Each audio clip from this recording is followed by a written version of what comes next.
किस चीज का रिवीजन करेंगे, है ना। हम लोगों ने पढ़ लिया है पुर्तगाली का आगमन, आपका यूरोपीय का आगमन हम लोगों ने कंप्लीट कर लिया था। इसके बाद आज जो हम लोगों ने पढ़ा वह क्या पढ़ा, है ना, क्या पढ़ा कि ब्रिटिश के, है ना, आने के पहले भारत का कंडीशन क्या था। तो हम बात कर रहे थे 1700 आपका 7 के बाद की कंडीशन।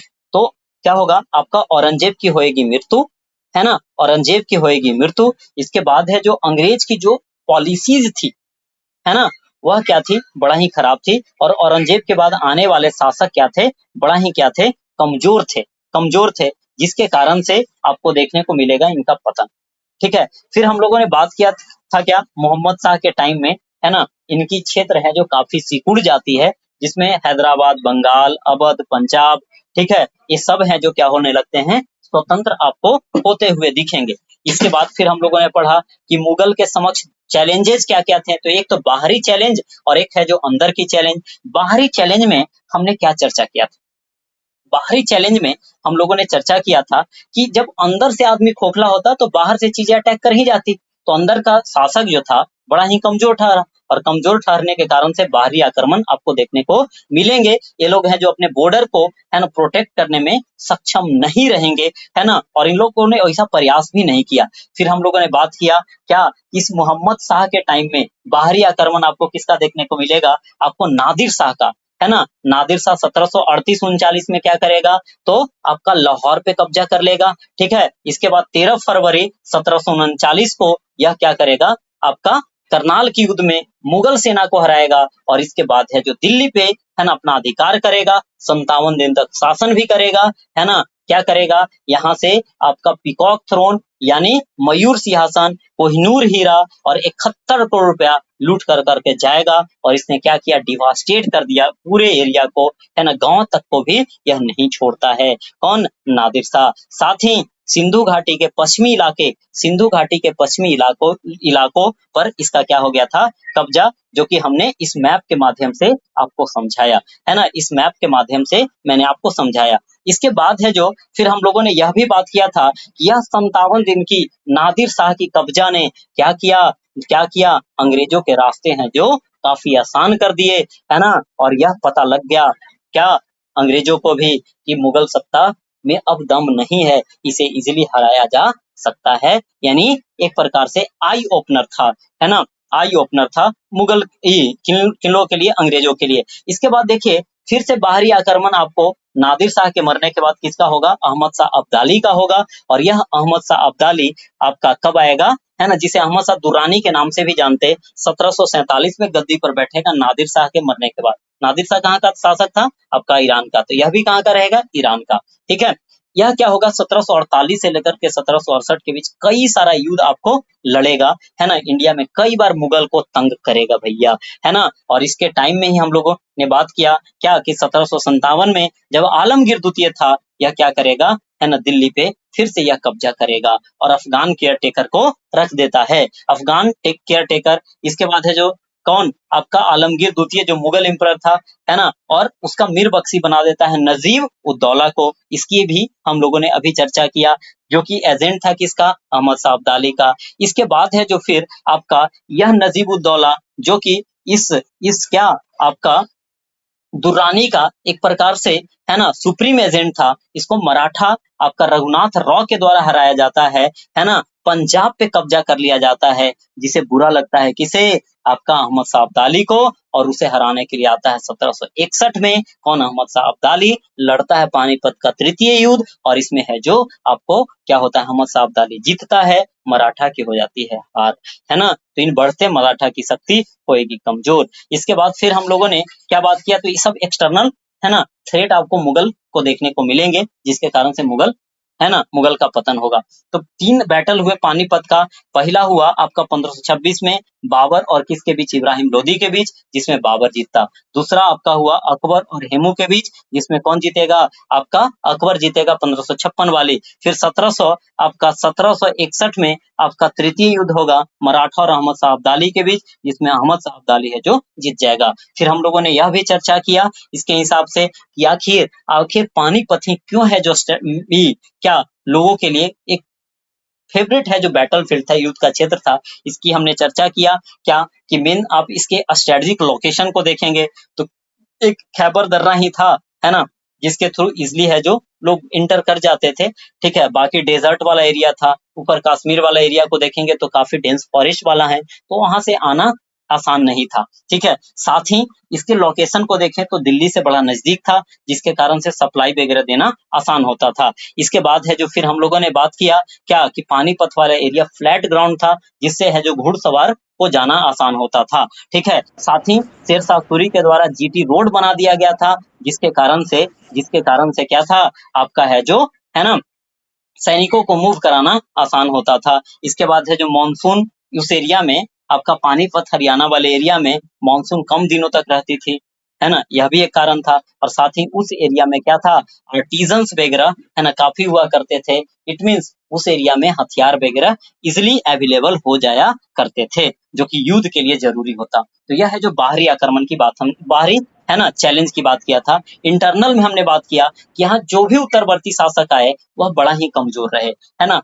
आपका 1707 में क्या होगा, 1707 में औरंगजेब तो चला जाएगा, लेकिन यहाँ छोड़ जाएगा एक क्या, डिसकॉन्टेंटेड एरिया, है ना। इसकी जो पॉलिसी थी जिसके कारण से छोटे छोटे रूलर बड़ा ही खफा थे, है ना। और इनके बेटे हैं जो गद्दी के लिए लड़ेंगे, है ना। इनका बेटा कौन, मुअज्जम हो गया आपका मोहम्मद आजम, और कामबाख्श लड़ता है 2 सालों तक तो गद्दी के लिए, जिसमें जीतेगा आपका मुअज्जम जीतेगा, और यही आपका बहादुर शाह प्रथम के नाम से गद्दी पे बैठेगा, है ना, जिसे साहेब बेखबर भी कहा जाता। साहेब बेखबर भी, इसने क्या किया था, आपका पैसिफिस्ट पॉलिसी अपनाया था, लड़ने की नीति नहीं शांतिवादी नीति अपनाया, है ना। बोला कि हम क्या, मराठा से, राजपूत से, जाट से हम नहीं लड़ेंगे भैया, नहीं लड़ेंगे। इसने साहू जो कि मराठा है ना प्रिंस था, इसे छोड़ा भी था।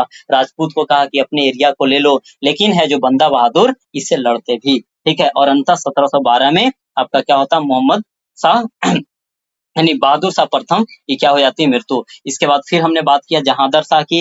जहांदर शाह जिसे लंपट मूर्ख के नाम से जाना जाता था, यह जुल्फिकार खान की सहायता से बना बैठा था गद्दी पे, लेकिन सैयद बंधु इसे है जो नहीं रहने देगा और 1 साल में ही इसे निपटा देगा। इसके बाद है जो इसने क्या किया था, जहांदर शाह कुछ अच्छा काम किया, तो इसने इजारा प्रथा शुरू किया था ताकि राज की कंडीशन सुधरे, है ना, आपका आर्थिक कंडीशन सुधरे, और इसने जजिया कर को समाप्त किया। इसके बाद ज्यादा दिन तक गद्दी तक रहा नहीं। इसके बाद सैयद बंधु जिसे किंग मेकर कहा जाता था, है ना, इसमें कौन कौन थे, अब्दुल्ला खां और हुसैन अली थे, है ना। हुसैन कौन थे, अली थे। ठीक है, ये लोग क्या अपने आप को किंग मेकर कहते थे, और कई लोगों को राजा बनाया भी, जैसा कि आपने है ना पढ़ा भी। ठीक है, अब देखिए इसके बाद है जो इसने क्या किया था, इस फर्रुखसियार ने जजिया कर को समाप्त किया था, तीर्थ कर को समाप्त किया था, और है जो ब्रिटिश को क्या दिया था, आपका फरमान भी दिया था। यही फरमान है जो ब्रिटिश है ना सत्ता की नींव है, जो को क्या करता है, एक प्रकार से मजबूत करता है। इवन इस फरमान में पिछली क्लासेस में हमने पढ़ा भी था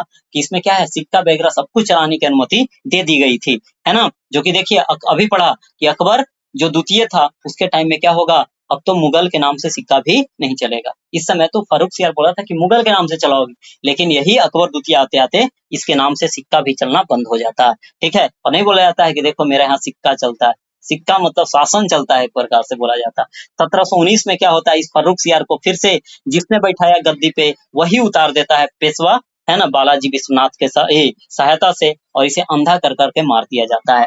फिर बनता है क्या, एक इनकॉम्पिटेंट है ना शासक आपको बनेगा, रफी उद्दरजात, जो कि सबसे कम टाइम तक रहेगा, है ना, आपका मुगल शासक। इसके बाद है जो फिर कौन बनेगा, रफी उद्दौला बनेगा, जो कि अफीम है ना यानी पियक्कड़ था, नॉर्मल भाषा में हम बात करें तो। इसकी मृत्यु के बाद आपका कौन बनेगा, तो मोहम्मद साहब को देखने को मिलेगा। ठीक है, जिसे रंगीला बादशाह के नाम से जानते हैं, है ना। इसी के टाइम में यह क्या क्या बोलेगा कि देखो इस सैयद बंधु बड़ा तंग करता है सबको, है ना, इसे पहले निपटाओ, और निजाम उल मुल्क की सहायता से क्या करेगा, सैयद बंधु को निपटाएगा। लेकिन यह निजाम उल मुल्क 1724 में है ना एक अलग साम्राज्य अपना हैदराबाद का बना लेगा। इसी के टाइम में 1737 में है ना जो बाजीराव मस्तानी फिल्म बनी है ना, किन पे, आपका बाजीराव प्रथम पे, इसने क्या किया, दिल्ली पर ही कब्जा कर लिया, राजधानी कब्जा है ना, कब्जा हो गया। इसके बाद है जो उधर से आपका बाहरी आक्रमण अभी पढ़ा हमने, 1739 में नादिर शाह का आक्रमण होगा, करनाल की युद्ध में मुगल सेना हारेगी और ये दिल्ली तक यह पहुंच जाएगा,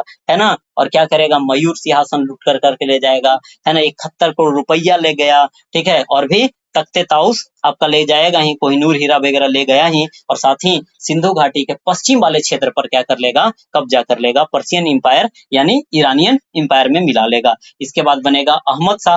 अहमद शाह है ना अपनी क्या करेगा, आपका उधम बाई की सहायता से क्या करता है, अपनी माँ की सहायता से शासन करता है। लेकिन इसकी माँ जो है ना अपने प्रेमी है ना जो कि जाविद खान था, और यह क्या था, इनंस था जिसे थर्ड रेंजर बोला जाता है ना, इसकी सहायता से शासन कर रही थी, लेकिन जो कि ज्यादा दिनों तक शासन चलने को नहीं होएगा। और इसके बाद बनेगा आलमगीर द्वितीय। आलमगीर द्वितीय है जो आपका 1754 याद करवाया था हमने, है ना, 1700 एक साथ किए थे हम लोग जब उत्तरवर्ती मुगल पढ़ रहे थे। तो हाँ, तो 1754 से 1759 तक रहेगा, है ना। और इसी के टाइम में आपको 1757 में इधर से प्लासी का युद्ध, अब पश्चिम से हो जाएगा अहमद शाह अब्दाली का आक्रमण, है ना, अहमद शाह अब्दाली का आक्रमण, और बाद में इसे मार दिया जाता। इसके बाद है जो आपका कौन बनेगा, कुछ टाइम के लिए आपको शाहजहां तृतीय आपको शासक देखने को मिलेगा, है ना। कौन आपको शासक देखने को मिलेगा, तो शाहजहां तृतीय आपको है जो शासक शासन में देखने को मिलेगा, जिसे मराठा के द्वारा निपटा दिया जाता। इसके बाद फिर बनेगा शाह आलम द्वितीय गद्दी पर बैठेगा,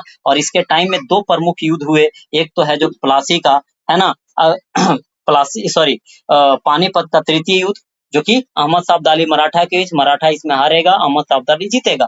इसके बाद है जो बक्सर का युद्ध 1764, और इसके बाद 1765 में इलाहाबाद की संधि, और इसके तहत है जो आपको क्या होगा, बिहार, बंगाल और उड़ीसा वाले एरिया में है जो क्या आपका रेवेन्यू कलेक्शन करने का दीवानी व्यवस्था है जो अंग्रेजों के हाथों में चली जाएगी। इसके बाद है जो फिर, है ना, इसके बाद है जो फिर हमने बात क्या किया, यह शाह आलम द्वितीय, यह शाह आलम द्वितीय जो थे, ठीक है, शाह आलम द्वितीय, यह अंग्रेजों ने इन्हें संरक्षण प्राप्त किया था, बोला था कि आप अच्छे से इलाहाबाद में रहिए, कोई आपको मारेगा नहीं, डरिए मत, ना मराठा छुएगा ना अहमद शाह अब्दाली छुएगा। लेकिन क्या होता है, मराठा बहका बहका बहला कर करके, है ना, फुसला कर करके ये क्या करता है, आपको इनको कहता है कि चलिए आप गद्दी पर बैठिए दिल्ली में 1772, ठीक है। और यह 1803 तक तो बैठते, लेकिन लेकिन क्या होता है ना आपका, फिर इन्हें क्या कर दिया जाता है, मुगल है जो इसे इन्हें प्रिजनर बना लेता है, अंधा कर देता, ठीक है, और फिर इनकी जेल में हो जाती है मृत्यु। इसके बाद बनता है अकबर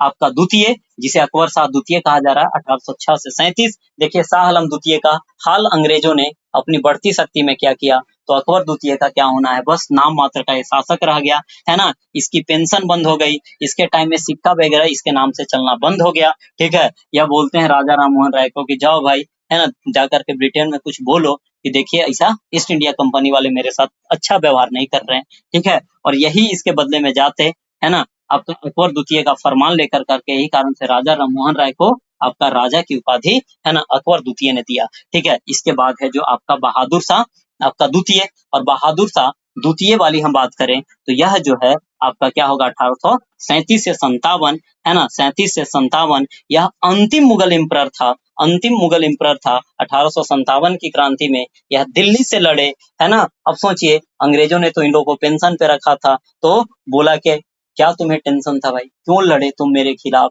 है ना, तुम्हें अब छोड़ेंगे नहीं, है ना, अब तुम जाओगे रंगून और वहीं से करोगे टेलीफोन, यानी यहीं से क्या होगा, आपका बहादुर शाह को रंगून भेज दिया, म्यांमार भेज दिया गया, और वहीं पे 1862 में इनकी मृत्यु हो जाती है।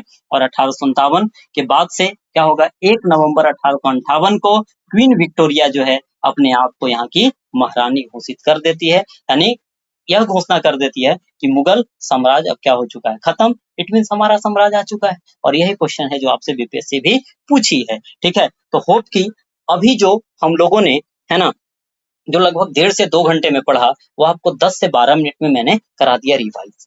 तो इसी प्रकार से चीजों को हम रिवाइज करते रहेंगे, ठीक है। आप भी घर में रिवाइज कीजिए, शॉर्ट नोट्स इसका बना कर करके ग्रुप में जरूर डालेंगे, ठीक है। और इसके बाद है जो फिर अगली क्लास में हम, है ना, इनके पतन का कारण, और इसके बाद फिर चीजों को हम आगे बढ़ाएंगे।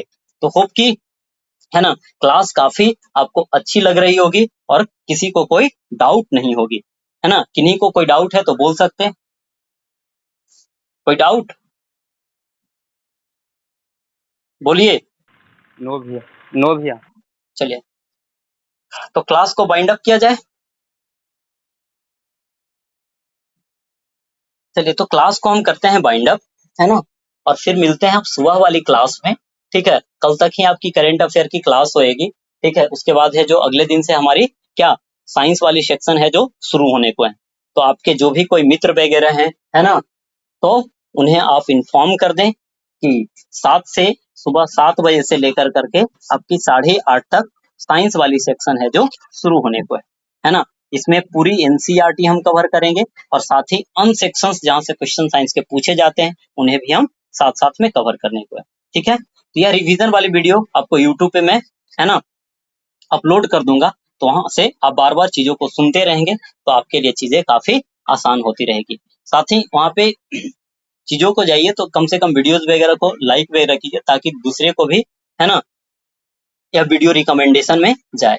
चलिए तो फिर मिलते हैं, है ना, अगली क्लास में। तब तक के लिए good night to all of you. Thank you.